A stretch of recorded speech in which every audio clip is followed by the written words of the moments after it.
Ang ating latest satellite image at pinapakita po nito na dalawa yung atmospheric system na nakakaapekto sa ating bansa. Una po itong hanging habagat or southwest monsoon.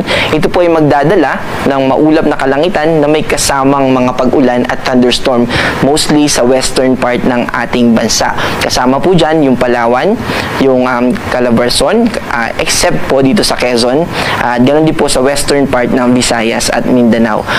Meanwhile, dito naman po sa kanang bahagi ng ating bansa ay meron tayong minomonitor na low pressure area. Ito po ay sa kasalukuyan na nasa 175 km east of Virac, Catanduanes. Itong low pressure area na ito ay ina-expect natin na magiging stationary siya for a while base dun sa ating monitoring, pero yung propagation niya sa susunod na mga araw ay mag-move siya overall westward movement.